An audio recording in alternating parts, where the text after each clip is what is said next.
नमस्कार दोस्तों, स्वागत है आपका हमारे इस यूट्यूब चैनल में जिसका नाम है वीके से शो। आज का हमारा टॉपिक है लिंग विद्यालय तथा समाज।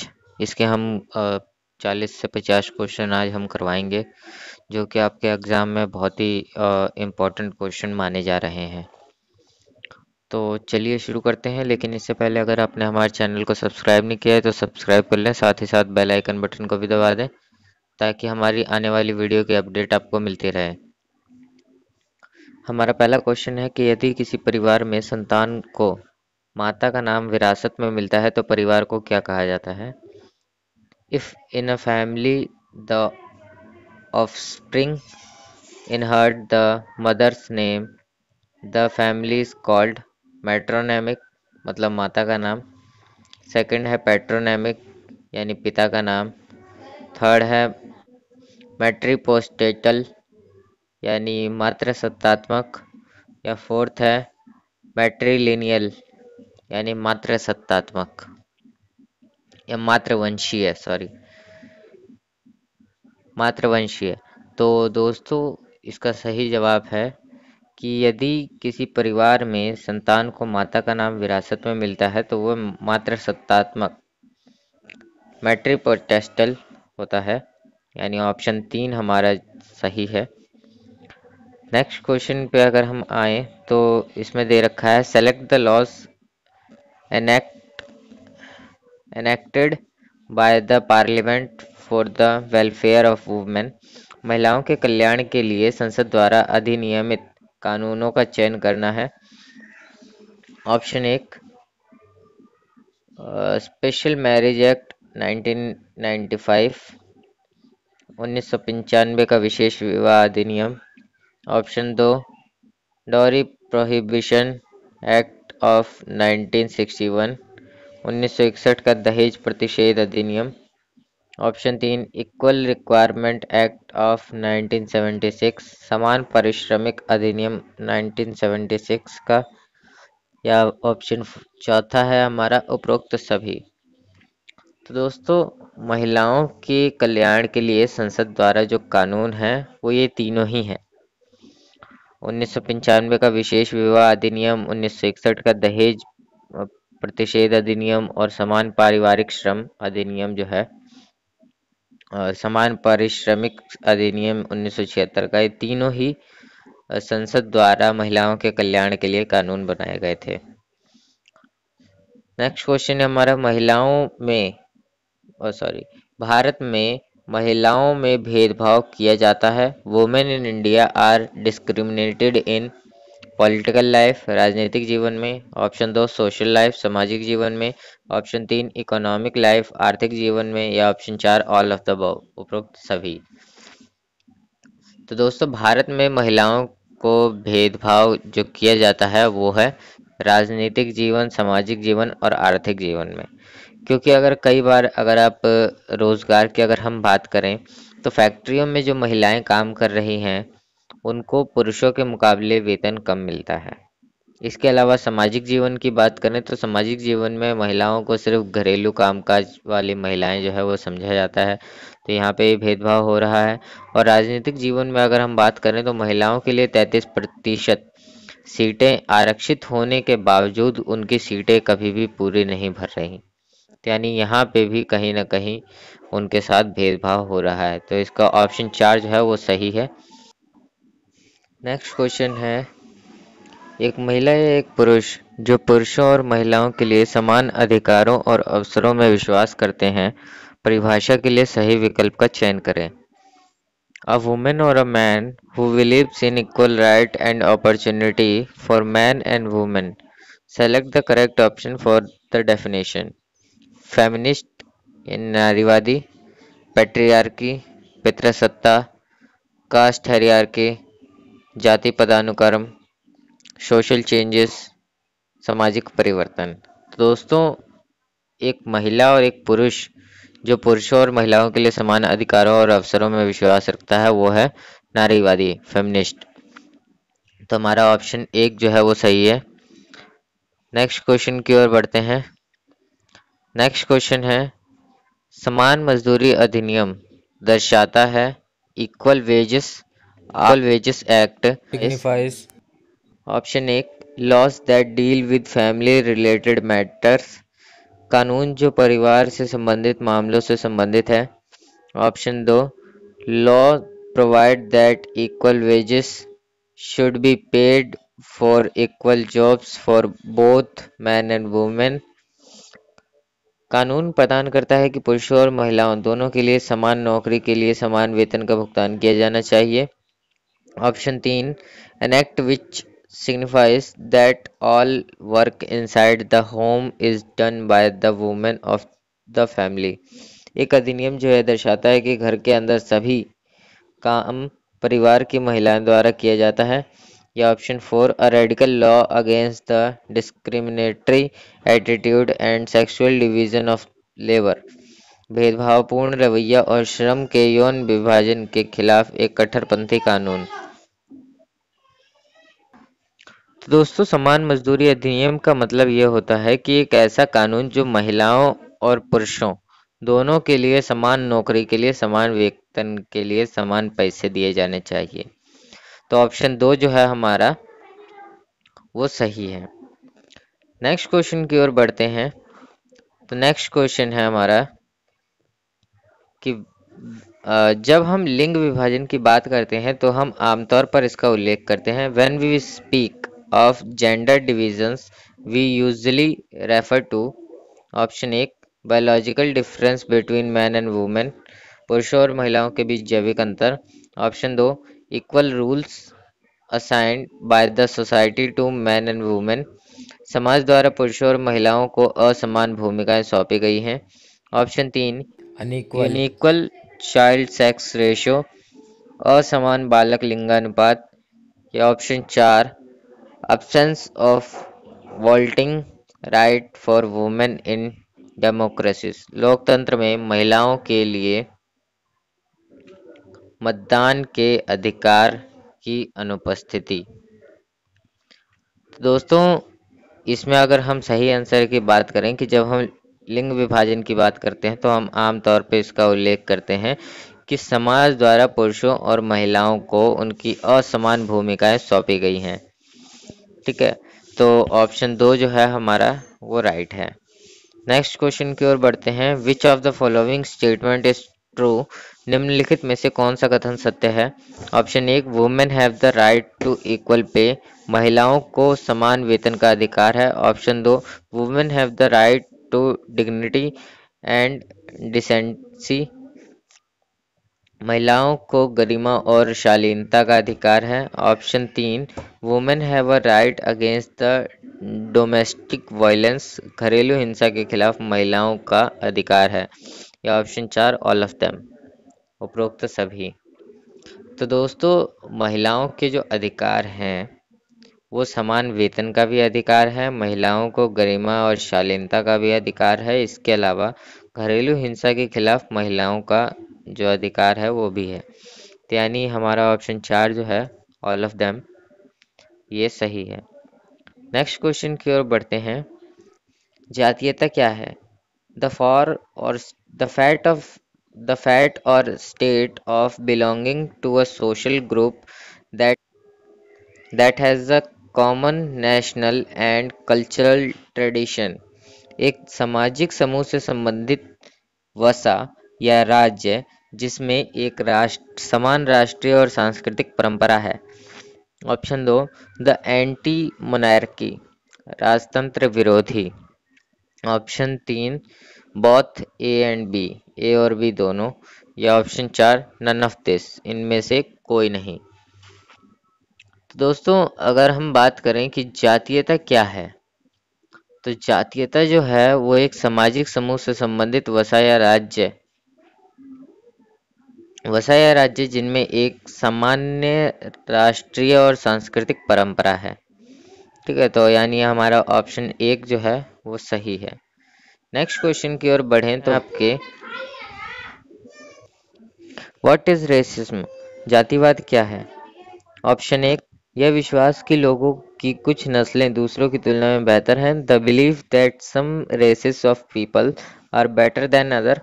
Option two the one who participate in compaction यानी वह जो कंपार्टमेंट में भाग लेते हैं, या option 3 discrimination on the basis of rich and poor, अमीर और गरीब के आधार पर भेदभाव है ये, या ऑप्शन 4 उपरोक्त सभी। तो दोस्तों अगर हम जातिवाद की बात करें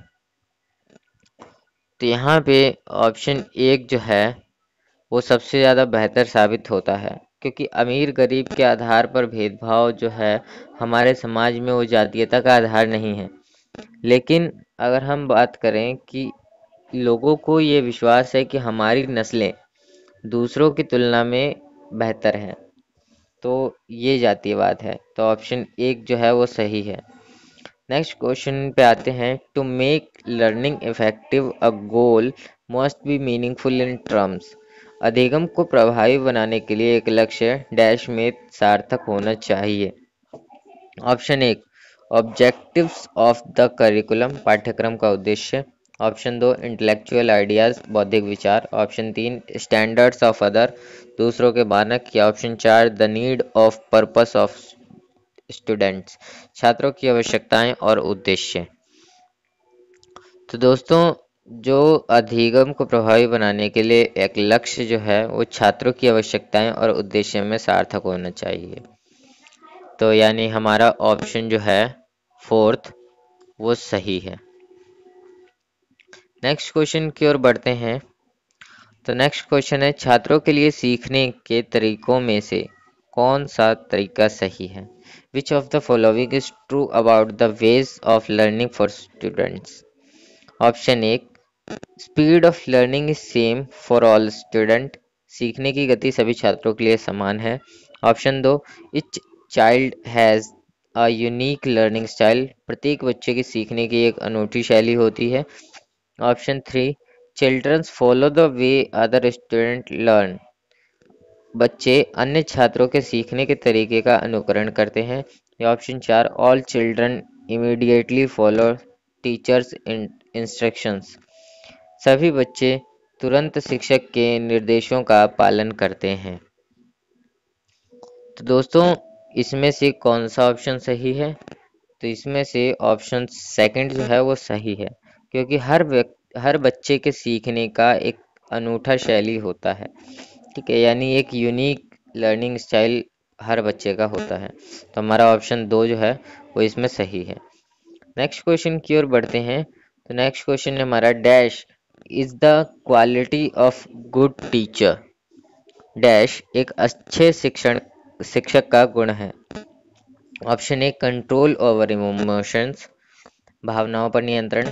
option 2 good command over the subject, विषय पर अच्छा आदेश।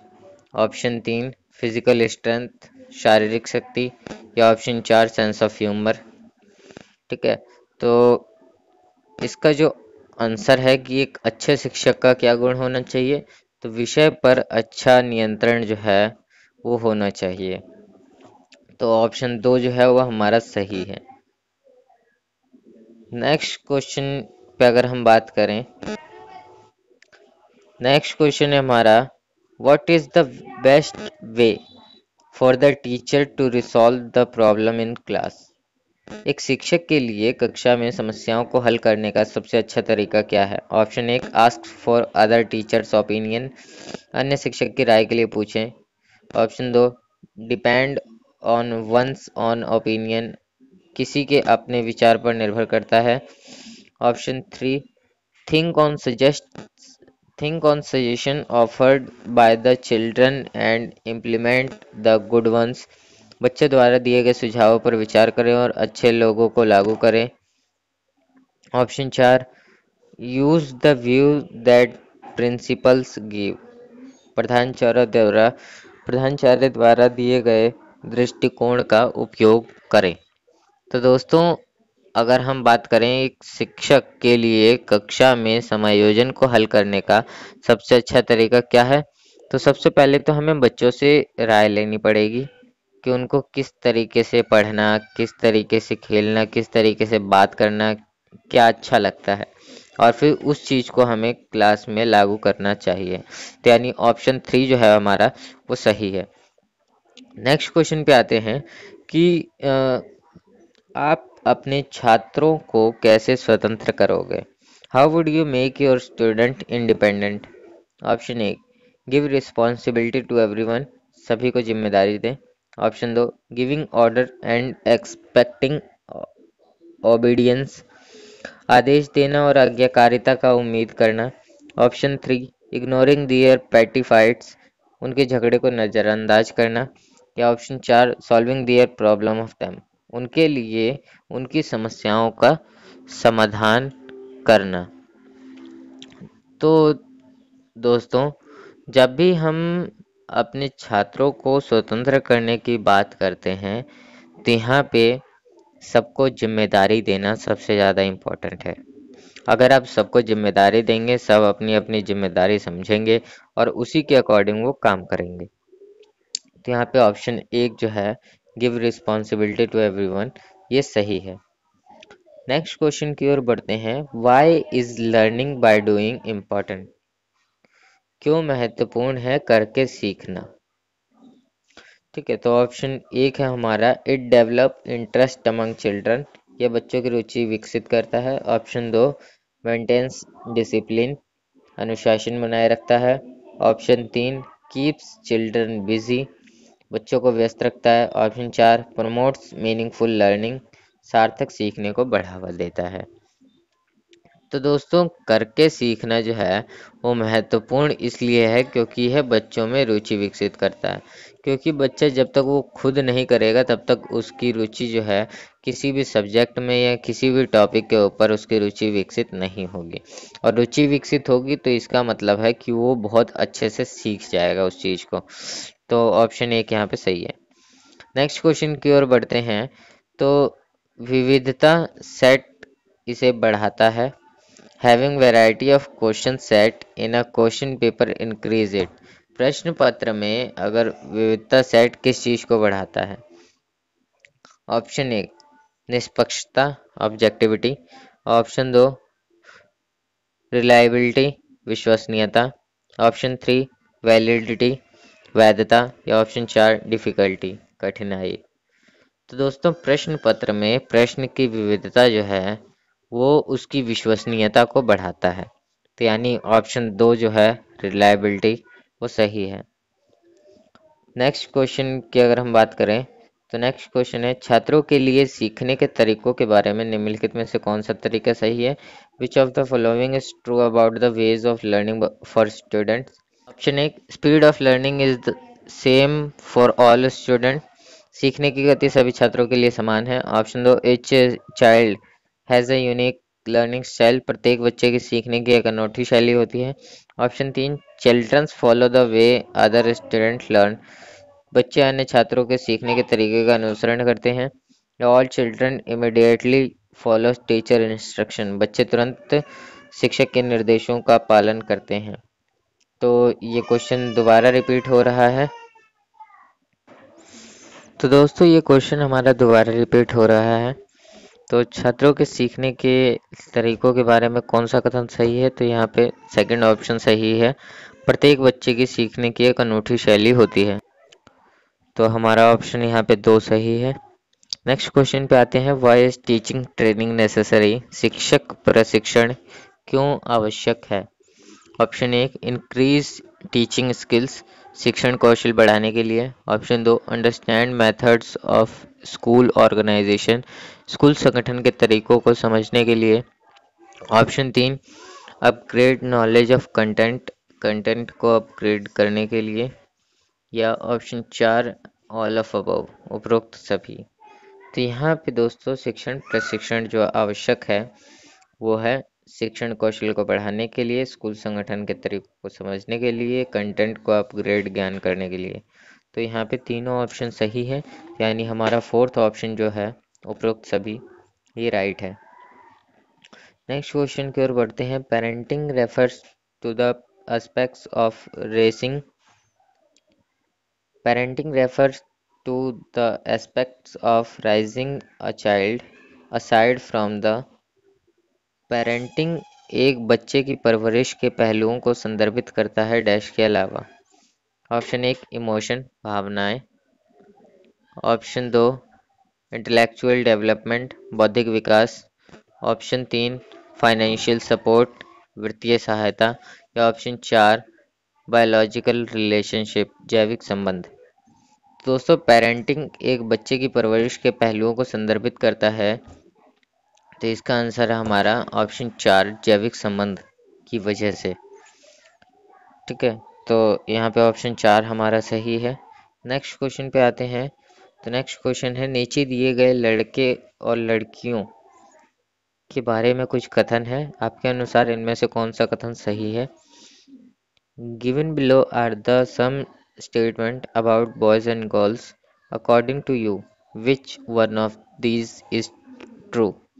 Option 1 boys should help in activity outside the house, लड़कों को घर के बाहर एक्टिविटीज में मदद करनी चाहिए। Option 2 boys should help in household course, यहाँ पे लड़कों को घर के कामों में मदद करनी चाहिए। Option 3 all boys should be taught science and girls home science, सभी लड़कों को विज्ञान और लड़कियों को गृह विज्ञान पढ़ाया जाना चाहिए। या option 4 girls should help in house hold course, लड़कियों को घर के कामों में मदद करनी चाहिए। तो दोस्तों, लड़कों और लड़कियों के बारे में इनमें से कौन सा कथन जो है वो सही लगता है आपको, ये बताना है। आपके चारों ऑप्शन आपके स्क्रीन पे दिख रहे हैं। तो इसका वैसे सही आंसर है कि ऑप्शन 2 कि लड़कों को घर के कामों में भी मदद करनी चाहिए। ठीक है, और क्योंकि लड़कों को घर के बाहर एक्टिविटी में मदद जो है वो ऑलवेज होती रहती है। इसके अलावा सभी लड़कों को विज्ञान, लड़कियों को गृह विज्ञान, ये लैंगिक भेदभाव को बढ़ावा देता है। लड़कियों को घर के कामों में मदद करनी चाहिए, ये भी एक तरीके से लैंगिक भेदभाव को बढ़ावा देता है। तो ऑप्शन 2 हमारा सही है कि लड़कों को भी घर के कामों में मदद करनी चाहिए। नेक्स्ट क्वेश्चन पे आते हैं कि जब कोई शिक्षक लड़कियों की तुलना में लड़कों को गणित में स्वाभाविक रूप से बेहतर मानता है, तो यह दर्शाता है कि शिक्षक है। Option 1 when a teacher considered boys as naturally better at mathematics than girls, it shows that the teacher is ethical. Option 2 right minded, सही सोच रहा है। ऑप्शन 3 मोरलिस्टिक, नैतिक है। या ऑप्शन 4 जेंडर बेस्ड, यानी लिंग आधार पर वो कह रहा है। तो दोस्तों, अगर हम बात करें कि जब कोई शिक्षक लड़कियों की तुलना में लड़कों को गणित में बेहतर और स्वाभाविक रूप से बेहतर मानता है, तो उसका मतलब है कि वो जेंडर आधारित भेदभाव जो है वो अपना रहा है। तो यहाँ पे ऑप्शन 4 जो है वो सही है, जेंडर बेस्ड। तो नेक्स्ट क्वेश्चन पे आते हैं। The following categories affect gender except, निम्न श्रेणियां लिंग को छोड़कर प्रभावित करती हैं। ऑप्शन 1 रिलीजन, धर्म। ऑप्शन 2 एप्टीट्यूड, योग्यता। ऑप्शन 3 एथिनिसिटी, जातीयता। या ऑप्शन 4 लैंग्वेज, भाषा। तो दोस्तों, अगर हम बात करें कि डैश को छोड़कर लिंग प्रभावित करती है, तो वो है योग्यता को। ठीक है, क्योंकि योग्यता जो है वो सब में अलग अलग होती है, तो उसको छोड़कर बाकी धर्म भी लिंग को प्रभावित करता है, जातीयता भी और भाषा भी। और उसी के हिसाब से हमारी जेंडर की जो सोसाइटी है वो बनती है। नेक्स्ट क्वेश्चन पे आते हैं। According to John Dewey, school is a dash institute and education is a dash process. John Dewey के अनुसार स्कूल एक डैश संस्थान है और शिक्षा एक डैश प्रक्रिया है। ऑप्शन 1 सामाजिक सामाजिक सोशल सोशल। या ऑप्शन 2 सोशल फिलोसफिकल, सामाजिक और दार्शनिक। ऑप्शन 3 फिलोसफिकल फिलोसफिकल, दार्शनिक दार्शनिक। या ऑप्शन 4 एनवायरमेंटल एंड साइकोलॉजिकल, पर्यावरण और मनोवैज्ञानिक। तो दोस्तों, इसका जो आंसर है वह हमारा पहला है सामाजिक। जॉन डेवी के अनुसार स्कूल एक सामाजिक संस्थान है और शिक्षा एक सामाजिक प्रक्रिया है। तो ऑप्शन एक हमारा जो है वो सही है। नेक्स्ट क्वेश्चन की ओर बढ़ते हैं। The representation of how parents respond and demand to their children is called. माता पिता कैसे प्रतिक्रिया देते हैं और उनके बच्चे की मांग को कैसे कहा जाता है। ऑप्शन एक पेरेंटिंग स्टाइल, ऑप्शन दो पेरेंटिंग प्रैक्टिस, ऑप्शन तीन फैमिली परिवार, या ऑप्शन चार सभी ऑल। तो दोस्तों, अगर हम बात करें कि माता पिता कैसे प्रतिक्रिया देते हैं, उनको उनके बच्चों की मांग को क्या कहा जाता है, कैसे कहा जाता है, तो पेरेंटिंग स्टाइल पे डिपेंड करता है। ठीक है, तो हमारा ऑप्शन एक जो है वो सही है यहाँ पे। नेक्स्ट क्वेश्चन पे आते हैं। Family is a social unit created by, परिवार द्वारा बनाई गई एक सामाजिक इकाई है डैश द्वारा। ऑप्शन एक ब्लड खून, ऑप्शन दो मैरिज विवाह, ऑप्शन तीन अडॉप्शन अडॉप्शन दत्तक ग्रहण, या ऑप्शन चार ऑल ऑफ दिस। तो दोस्तों, अगर हम बात करें परिवार द्वारा बनाई गई एक सामाजिक इकाई है तो वो है ये सारी। खून द्वारा भी सामाजिक संबंध पता चलता है, विवाह द्वारा भी, दत्तक ग्रहण द्वारा भी, अडॉप्शन द्वारा भी, तो ये सारे। नेक्स्ट क्वेश्चन पे आते हैं। The word family has been derived from, शब्द परिवार डैश से लिया गया है। ऑप्शन एक ग्रीक शब्द, ऑप्शन दो लैटिन शब्द, ऑप्शन तीन रोमन शब्द, या ऑप्शन चार इनमें से कोई नहीं। तो दोस्तों, इसका सही जवाब है शब्द परिवार जो है वो रोमन वर्ड से आया है, फैमिली जो है वो रोमन वर्ड से आई है। नेक्स्ट क्वेश्चन की अगर हम बात करें, विच among the following is not included in types of family, निम्नलिखित में से कौन परिवार के प्रकारों में शामिल नहीं है। ऑप्शन एक न्यूक्लियर फैमिली, छोटे परिवार, ऑप्शन दो एक्सटेंडेड फैमिली विस्तारित परिवार, ऑप्शन तीन मैट्रिलोकल फैमिली मात्र स्थानीय परिवार, या ऑप्शन चार जॉइंट फैमिली संयुक्त परिवार। तो दोस्तों, हमें बताना है कि कौन से परिवार के प्रकारों में शामिल नहीं है, तो वो है मात्र स्थानीय परिवार, मैट्रिलोकल फैमिली। ऑप्शन तीन हमारा राइट है, क्योंकि इसके अलावा छोटे परिवार, न्यूक्लियर फैमिली, एक्सटेंडेड फैमिली यानी विस्तारित परिवार, और संयुक्त परिवार जो है, ये सारे हमारे मतलब परिवारों के प्रकार हैं, लेकिन ये एक प्रकार नहीं है। तो ऑप्शन तीन हमारा यहाँ पे सही था। नेक्स्ट क्वेश्चन पे आते हैं। Family consist of two elder and their children is called. एक परिवार में दो बुजुर्ग और उनके बच्चे होते हैं। कौन से परिवार में? न्यूक्लियर फैमिली छोटी फैमिली में, ऑप्शन दो विस्तारित परिवार में एक्सटेंडेड फैमिली में, या ऑप्शन तीन मैट्रिलोकल फैमिली मात्र स्थानीय परिवार, या ऑप्शन चार पैट्रिलोकल फैमिली पति स्थानीय परिवार। तो दोस्तों, दो बुजुर्ग यानी माता पिता और उनके बच्चे, इसे कहते हैं हम न्यूक्लियर फैमिली यानी छोटे परिवार। ठीक है, तो ऑप्शन एक हमारा यहाँ पे राइट है। नेक्स्ट क्वेश्चन की ओर बढ़ते हैं। परमाणु परिवार को निम्न रूप में भी जाना जाता है। Nuclear family is also refer to as. Option एक इमीडिएट फैमिली तत्काल परिवार, ऑप्शन दो फैमिली ऑफ प्रोक्रिएशन खरीद का परिवार, ऑप्शन तीन बोथ ऑफ दिस ये दोनों, या ऑप्शन चार नन ऑफ द अबव उपरोक्त में से कोई नहीं। तो दोस्तों, न्यूक्लियर फैमिली को हम तत्कालिक परिवार भी कहते हैं, इमीडिएट फैमिली भी कहते हैं। तो ऑप्शन एक हमारा राइट है। नेक्स्ट क्वेश्चन की ओर बढ़ते हैं। फैमिली कंसिस्ट ऑफ टू और three generation of relation such as grandparents, husband of sister and wifes of brother, aunts uncle, niece and nephews is called.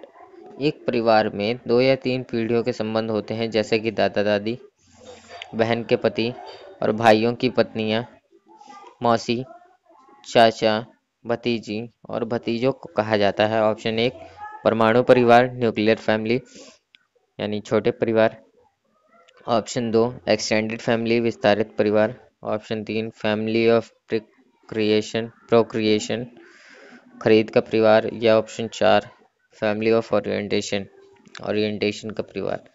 तो दोस्तों ऐसे परिवारों को ऐसे हमारा ऑप्शन 2 जो है विस्तारित परिवार एक्सटेंडेड फैमिली, ये हमारा सही आंसर है कि एक परिवार में अगर 2-3 पीढ़ियों के संबंध हैं, दादा दादी, अपने पापा मम्मी और हम, ठीक है, इसके अलावा दादा दादी के जितने बेटे हो गए, उनकी बेटियां हो गई, ठीक है, तो वो सब जो है एक परिवार में अगर वो रहते हैं तो उससे हम कहते हैं विस्तारित परिवार। नेक्स्ट क्वेश्चन है कि the family into which a person is born an example of, जिस परिवार में जन्म लेता है वह परिवार इसका एक उदाहरण है। ऑप्शन 1 फैमिली ऑफ प्रोक्रिएशन खरीद फरोख्त का परिवार। ऑप्शन 2 फैमिली ऑफ ओरिएंटेशन परिवार का झुकाव। ऑप्शन 3 बोथ ऑफ दिस ये दोनों। ऑप्शन 4 नन ऑफ दिस इनमें से कोई नहीं। तो दोस्तों जिस परिवार में जन्म लेता है वह परिवार इसका उदाहरण है, तो वो है खरीद फरोख्त का परिवार। Option 1 family of. Next question है when a married couple moves to live with the parents of the bridegroom such family is known as, जब एक विवाहित जोड़ा दूल्हे के माता पिता के साथ रहने के लिए जाता है तो ऐसे परिवार को जाना जाता है। ऑप्शन 1 मैट्रिलोकल फैमिली मातृ स्थानीय परिवार। ऑप्शन 2 पैट्रिलोकल फैमिली पति स्थानीय परिवार। ऑप्शन 3 जॉइंट फैमिली संयुक्त परिवार। ऑप्शन 4 नन ऑफ दिस इनमें से कोई नहीं। तो दोस्तों जब एक विवाहित जोड़ा दूल्हे के माता पिता के साथ रहने के लिए जाता है, क्योंकि दूल्हे के माता पिता यानी लड़के के परिवार में जब जा रहा है तो यहाँ पे पति स्थानीय परिवार कहलाएगा। ऑप्शन 2 सही है। नेक्स्ट क्वेश्चन पे बढ़ते हैं। मैक्लेवर परिवार के निम्नलिखित कार्यों का सुझाव देता है। ऑप्शन 1 एसेंशियल फंक्शन मूलभूत सुविधाएं। ऑप्शन 2 नॉन एसेंशियल फंक्शन गैर आवश्यक कार्य। ऑप्शन 3 बोथ ऑफ दिस ये दोनों। या ऑप्शन 4 नन ऑफ दिस इनमें से कोई नहीं। तो दोस्तों मैक्लेवर परिवार के निम्नलिखित कार्यों का सुझाव देता है, वो है एसेंशियल कार्य यानी आवश्यक कार्य और गैर आवश्यक कार्य ये दोनों हैं। तो ऑप्शन 3 हमारा जो है वो राइट है। नेक्स्ट क्वेश्चन की ओर बढ़ते हैं। Feminist movement are aim to, नारीवादी आंदोलन का मुख्य उद्देश्य है। Option 1 liberty. ऑप्शन 2 इक्वलिटी समानता। ऑप्शन 3 पार्टिसिपेशन सहभागिता। या ऑप्शन 4 पावर शक्ति। तो दोस्तों इसका सही जवाब है समानता पे आधारित नारीवादी आंदोलन है, ठीक है, जो कि पुरुषों और महिलाओं के समान अधिकार समान वेतन पर बल देता है। नेक्स्ट क्वेश्चन है which of the following division which of the following division is unique to India, निम्नलिखित में से कौन सा प्रभाग भारत के लिए अद्वितीय है। ऑप्शन 1 जेंडर डिवीजन लिंग विभाजन। ऑप्शन 2 कास्ट डिवीजन जाति विभाजन। ऑप्शन 3 इकोनॉमिक डिवीजन आर्थिक विभाजन। या ऑप्शन 4 रिलीजियस डिवीजन धार्मिक विभाजन। तो दोस्तों भारत के हिसाब से क्या चीज़ अद्वितीय है, वो है जाति विभाजन, क्योंकि दूसरे देशों में जाति पाति इतना जो भेदभाव है जात के आधार पर वो इतना नहीं होता जितना कि भारत में होता है। तो ऑप्शन 2 यहाँ पे राइट है। Select the laws enacted by the parliament for the welfare of women, ये दोबारा से आ गया क्वेश्चन। महिलाओं के कल्याण के लिए संसद द्वारा अधिनियमित लॉज का चयन करना है। ऑप्शन 1 विशेष विवाह अधिनियम 1955। ऑप्शन 2 दहेज प्रतिषेध अधिनियम 1961। विशेष विवाह अधिनियम 1955। ऑप्शन 2 दहेज प्रतिषेध अधिनियम 1961। ऑप्शन 3 1976 का समान पारिश्रमिक अधिनियम। ऑप्शन 4 उपरोक्त सभी। तो दोस्तों यहाँ पे उपरोक्त सभी जो है इसका आंसर है, क्योंकि ये सारे संसद द्वारा लाए गए कानून थे। नेक्स्ट क्वेश्चन पे आते हैं। तो श्रम का लैंगिक विभाजन दर्शाता है कि ऑप्शन एक लिंग विभाजन कार्य की प्रकृति के आधार पर विभाजन पर जोर देता है। Sexual division of labour signifies that gender division emphasis division on the basis of nature of work। Option दो division between man and women, पुरुषों और महिलाओं के बीच विभाजन। ऑप्शन तीन caste is the basis of gender division, जाति लिंग विभाजन का आधार है। ऑप्शन चार work decides work decided the division between man and women, कार्य पुरुषों और महिलाओं के बीच विभाजन का निर्णय करता है। तो यहाँ पे हमारे जो ऑप्शन सही हैं वो पहला सही है कि लिंग विभाजन कार्य और प्रकृति के आधार पर विभाजन पर जोर देता है, और ऑप्शन तीन भी सही है कि जाति लिंग विभाजन का आधार है, और ऑप्शन चार सही है कि कार्य पुरुषों और महिलाओं के बीच विभाजन का निर्णय करता है। तो यानी यहाँ पे पहला, तीसरा और चौथा हमारे फर्स्ट ऑप्शन में ही है, तो हमारा यहाँ पे फर्स्ट ऑप्शन सही है। नेक्स्ट क्वेश्चन हमारा स्थानीय स्व सरकारी संस्थानों में कम से कम सभी पदों के लिए एक तिहाई पद आरक्षित हैं। In local self government institution at least one third of all positions are reserved for option एक मैन पुरुष, ऑप्शन दो वुमेन महिलाएं, ऑप्शन तीन चिल्ड्रन बच्चे, या ऑप्शन चार शेड्यूल्ड ट्राइब्स अनुसूचित जातियां। तो दोस्तों एक तिहाई सीटें जो हैं वो महिलाओं के लिए आरक्षित की गई हैं सरकारी संस्थानों में। तो ऑप्शन दो हमारा सही है यहाँ पे। नेक्स्ट क्वेश्चन पे आते हैं। एक महिला या एक पुरुष जो पुरुषों और महिलाओं के लिए समान अधिकारों और समान अवसरों में विश्वास करता है, परिभाषा के लिए सही विकल्प का चयन करें। यह क्वेश्चन आपका पहले भी आ चुका है। अ वुमेन और a man who believes in equal right and opportunity for men and women, select the correct option for the definition। Option एक नारीवादी, ऑप्शन दो पितृसत्ता, ऑप्शन तीन जाति पदानुक्रम, या ऑप्शन चार सामाजिक परिवर्तन। तो दोस्तों नारी जो है, नारीवादी संस्था जो है वो पुरुषों और महिलाओं के लिए समान अधिकारों और अवसरों की बात करती है। तो ऑप्शन एक हमारा सही है। नेक्स्ट क्वेश्चन पे आते हैं। तो नेक्स्ट क्वेश्चन हमारा बोलता है कि समान मजदूरी अधिनियम दर्शाता है। Equal wages act signifies. Option एक कानून जो परिवार से संबंधित मामलों से संबंधित है। ऑप्शन दो कानून यह प्रावधान करता है कि पुरुषों और महिलाओं दोनों को समान नौकरी के लिए समान वेतन का भुगतान दिया जाना चाहिए। ऑप्शन तीन एक अधिनियम जो यह दर्शाता है कि घर के अंदर सभी कार्य परिवार की महिलाओं द्वारा होता है। या ऑप्शन चार भेदभावपूर्ण रवैया और श्रम के यौन विभाजन के खिलाफ एक कट्टरपंथी। तो दोस्तों ये भी क्वेश्चन आपका रिपीट हो रहा है। यहाँ पे ऑप्शन दो जो है वो हमारा सही है कि कानून यह प्रावधान करता है कि पुरुषों और महिलाओं दोनों को समान नौकरी के लिए समान वेतन का भुगतान किया जाएगा। नेक्स्ट क्वेश्चन पे आते हैं। तो नेक्स्ट क्वेश्चन है हमारा, भारत में जाति व्यवस्था के उन्मूलन के लिए किन नेताओं ने काम किया। Option A Jyotiba Phule, doctor Bhimrao Ambedkar, Mahatma Gandhi और पेरियार राम ने चेतावनी दी थी कि मैं नाइकर हूं। ऑप्शन दो मनोहर Rajaram Mohan Roy, doctor B are Ambedkar और महात्मा गांधी। ऑप्शन तीन ज्योतिबा फूले, पेरियार रामास्वामी नाइकर और महात्मा गांधी।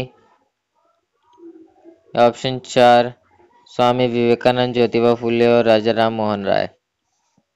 तो दोस्तों इसका सही जवाब है भारत में जाति व्यवस्था के उन्मूलन के लिए किन नेताओं ने काम किया है, तो वह थी ज्योतिबा फूले, डॉक्टर भीमराव अंबेडकर, महात्मा गांधी, पेरियार राम और नाइकर। तो ऑप्शन एक हमारा सही है। नेक्स्ट क्वेश्चन की ओर बढ़ते हैं। Among the following which country have high participation of women in public life. निम्नलिखित में से किन देशों में सार्वजनिक जीवन में महिलाओं की उच्च भागीदारी है। ऑप्शन एक स्वीडन एंड इंडिया, स्वीडन और भारत। ऑप्शन दो नॉर्वे और श्रीलंका। ऑप्शन तीन नेपाल और फिनलैंड, या ऑप्शन चार स्वीडन अफ्रीका। तो यहाँ पे किन देशों में सार्वजनिक जीवन में महिलाओं की उच्च भागीदारी है, वो है स्वीडन और अफ्रीका में। तो ऑप्शन 4 हमारा यहाँ पे सही है।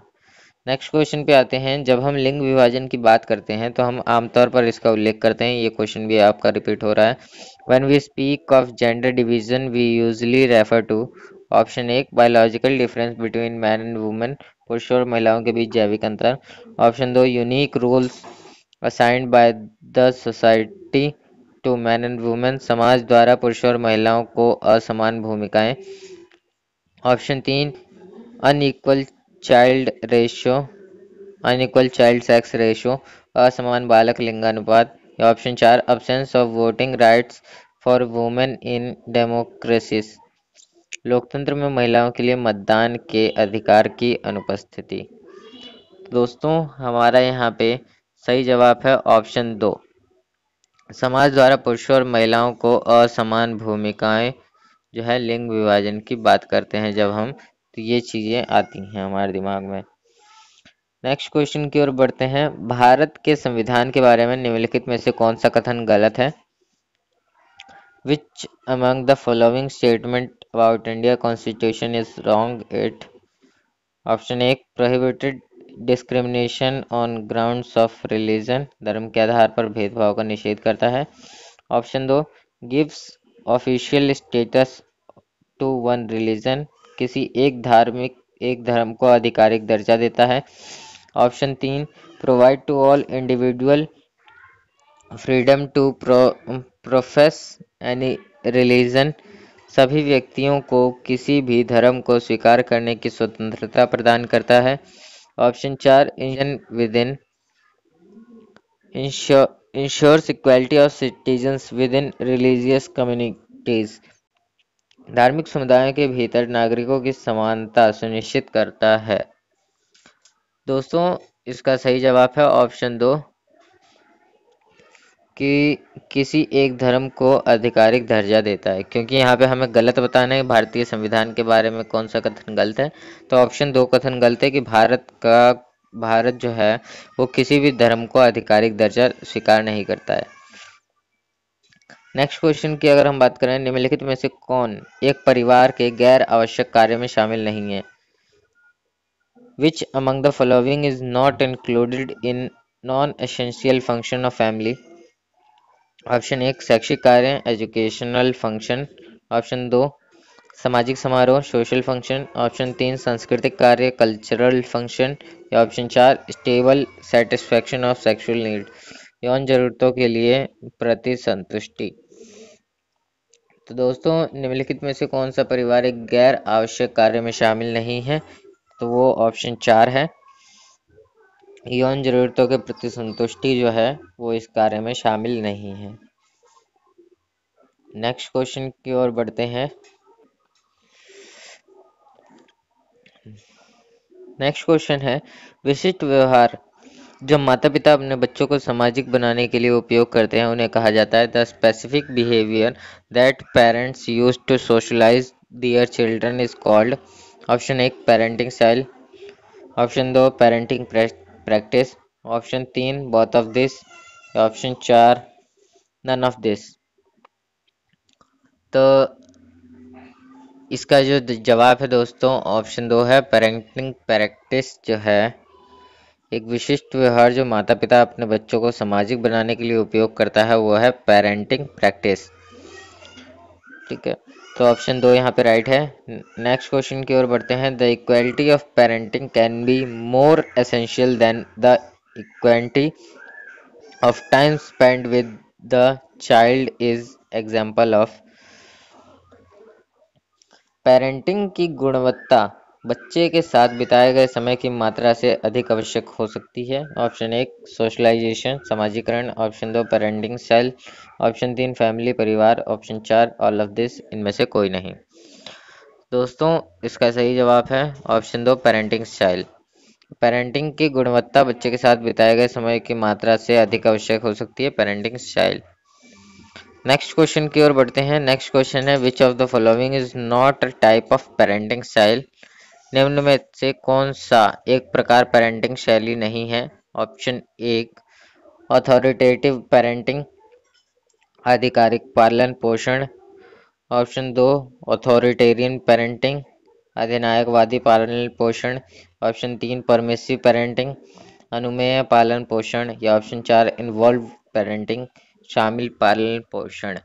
दोस्तों हमने ऊपर के तीन कहीं ना कहीं हमने पढ़े होंगे, ऑथोरिटेटिव, ऑथोरिटेरियन और परमिसिव, ठीक है। लेकिन फोर्थ वाला ऑप्शन जो है ये पेरेंटिंग स्टाइल नहीं है, शामिल पालन पोषण, इन्वॉल्व पेरेंटिंग, ये हमारा ऑप्शन सही है कि ये पेरेंटिंग शैली नहीं है। नेक्स्ट क्वेश्चन की ओर बढ़ते हैं। एक पूर्व निर्धारित विचार जिसे महिलाएं और पुरुष भूमिकाएं और विशेषताएं हैं, यानी लिंग द्वारा निर्धारित और सीमित हैं, इसे जाना जाता है। ऑप्शन 1 जेंडर आइडेंटिटी, लिंग पहचान। ऑप्शन 2 जेंडर स्टेरियोटाइप, लिंग रूढ़िवादिता। ऑप्शन 3 जेंडर एक्सप्रेशन, लिंग अभिव्यक्ति। या ऑप्शन 4 बायोलॉजिकल सेक्स। तो हमारे यहाँ पे एक पूर्व निर्धारित विचार जिसे महिलाएं और पुरुष भूमिकाएं यानी लिंग द्वारा निर्धारित सीमित है, इसे जाना जाता है लिंग रूढ़िवादिता के रूप में। तो यहाँ पे हमारा ऑप्शन 2 जो है वो सही है। नेक्स्ट क्वेश्चन की ओर बढ़ते हैं। तो निम्नलिखित में से कौन सा लिंग भेदभाव का एक प्रकार है? Which of the following is our type of gender stereotyping? Option 1 female stereotype, option 2 male stereotype, option 3 culture stereotype. या option 4 both A and B. तो दोस्तों यहाँ पे लिंग भेदभाव का जो प्रकार है वो महिला और पुरुष रूढ़िवादिता दोनों है, ठीक है। तो ए और बी हमारे यहाँ पे ऑप्शन होगा, सॉरी फोर्थ ऑप्शन है हमारा कि फर्स्ट और सेकंड महिला स्टीरियोटाइप यानी महिला रूढ़िवादिता और पुरुष रूढ़िवादिता जो दोनों हैं वो लिंग भेदभाव के प्रकार हैं। नेक्स्ट क्वेश्चन पे आते हैं कि किसने जोर दिया कि शिक्षा एक सामाजिक प्रक्रिया होनी चाहिए? Option 1 Vivekananda, option 2 Rousseau, option 3 Dewey. या ऑप्शन 4 पेस्टोलॉजी। तो यहाँ पे ऑप्शन 3 जो है वो सही है। जॉन डेवी ने जोर दिया था कि शिक्षा एक सामाजिक प्रक्रिया होनी चाहिए। नेक्स्ट क्वेश्चन पे आते हैं। पाठ्यक्रम कौन सा पाठ्यक्रम का घटक नहीं है? Which one is not the component of the curriculum? Option 1 सामग्री contents, option 2 design, option 3 evaluation मूल्यांकन। या ऑप्शन 4 ऑब्जेक्टिव उद्देश्य। तो यहाँ पे पाठ्यक्रम का जो घटक नहीं है वो है डिजाइन, ठीक है, क्योंकि कंटेंट, इवैल्यूएशन, ऑब्जेक्टिव ये हमेशा पाठ्यक्रम के उद्देश्य रहे हैं। नेक्स्ट क्वेश्चन पे आते हैं। तो नेक्स्ट क्वेश्चन है हमारा पाठ्यक्रम विकास पाठ्यक्रम की कुल प्रक्रिया को संदर्भित करता है। Curriculum developments refer to the total process of curriculum. Option 1 implementing कार्यान्वयन, ऑप्शन 2 इवैल्यूएटिंग मूल्यांकन, ऑप्शन 3 डिजाइनिंग डिजाइनिंग। या ऑप्शन 4 ऑल ऑफ दिस, उपरोक्त सभी। तो यहाँ पे हमारा जो पाठ्यक्रम की कुल प्रक्रिया को संदर्भित करता है पाठ्यक्रम विकास, तो वो है ये सारे कार्यान्वयन, मूल्यांकन, डिजाइनिंग, ये तीनों। नेक्स्ट क्वेश्चन पे आते हैं। नेक्स्ट क्वेश्चन है पाठ्यक्रम की संस्कृति को दर्शाता है। Curriculum reflect the culture of. Option 1 school, option 2 home, option 3 area. या ऑप्शन 4 सोसाइटी। तो यहाँ पे ऑप्शन 4 जो है पाठ्यक्रम की संस्कृति को दर्शाता है, वो है सोसाइटी। दोस्तों आज की क्लास हमारी यहीं ख़त्म होती है। अगर ये वीडियो पसंद आए तो कृपया इसे लाइक, शेयर और सब्सक्राइब जरूर कर दें। धन्यवाद। इसके अलावा इसमें जितने भी रिपीटिंग क्वेश्चन है उसको अपनी कॉपी में नोट कर लें, ये आपके एग्ज़ाम में आने वाले हैं। धन्यवाद।